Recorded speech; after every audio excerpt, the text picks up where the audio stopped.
इसी के साथ साथ एक देश में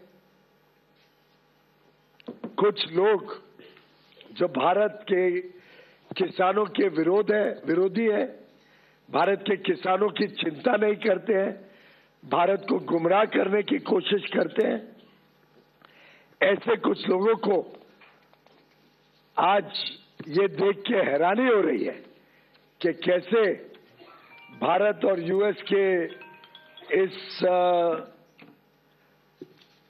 एग्रीमेंट के द्वारा कई सारे किसानी क्षेत्र के सामान पर शून्य कोई लाभ भारत में इंपोर्ट करते हुए दिया गया है। कोई लाभ नहीं दिया गया, कोई रियायत नहीं दी गई है। लोग सोचते थे ना कि भाई किसानी क्षेत्र में सब खुल जाएगा। हमने कोई ऐसा काम नहीं किया है जिसमें किसी भी किसान को नुकसान हो सके।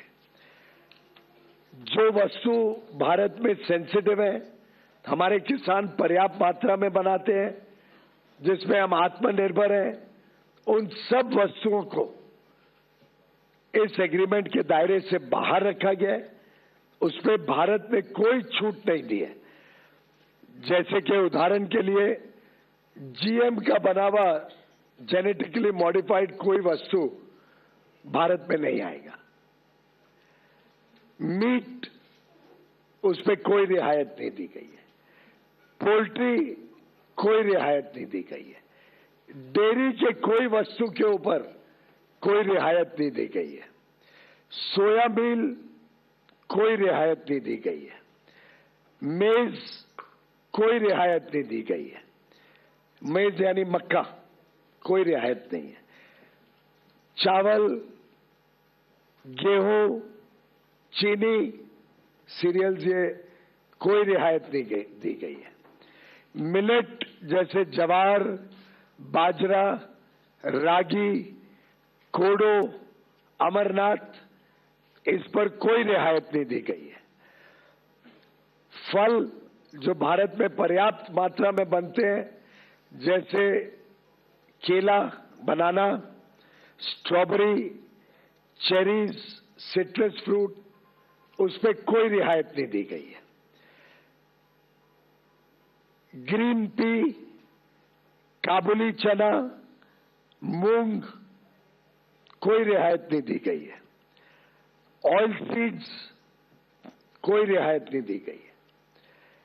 कुछ एनिमल फीड के प्रोडक्ट्स हैं, ग्राउंडनट्स, हनी, मॉल्ट और मॉल्ट से बना हुआ सामान, non alcoholic beverages, flower and meals, starch, essential oils, ethanol जो बड़े पैमाने में भारत में बन रहा है, और टोबैको जो हमारा एक प्रकार से निर्यात होता है बड़े रूप में। इन सभी वस्तुओं पे किसी प्रकार की रियायत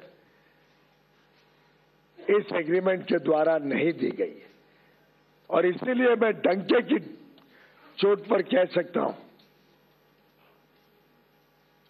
कि किसी प्रकार से ये करार भारत और यूनाइटेड स्टेट्स ऑफ अमेरिका के बीच भारत के किसानों के हितों को, भारत के एमएसएमईज को, भारत के हैंडीक्राफ्ट और हैंडलूम को किसी प्रकार का कोई नुकसान नहीं पहुंचाता है, बल्कि हमारे हुनर वाले युवा युवती, हमारे कर्मठ कर्मचारी, हमारे कारीगर, हमारे विश्वकर्मा,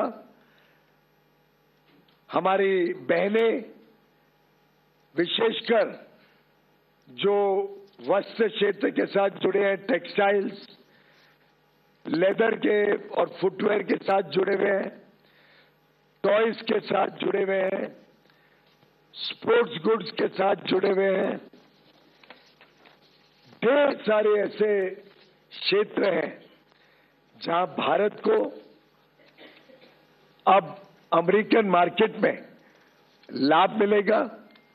भारत को कम ड्यूटी पर, बाकियों से कम ड्यूटी पर, मात्र 18% पर रेसिप्रोकल ड्यूटी उनको वहां पे मार्केट एक्सेस मिलेगा।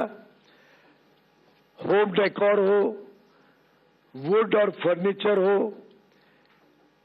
पिलोज, कुशन जो अपहोल्स्ट्री के साथ सामान बनता है, quilts, comforters, non electrical lamps, इसी प्रकार से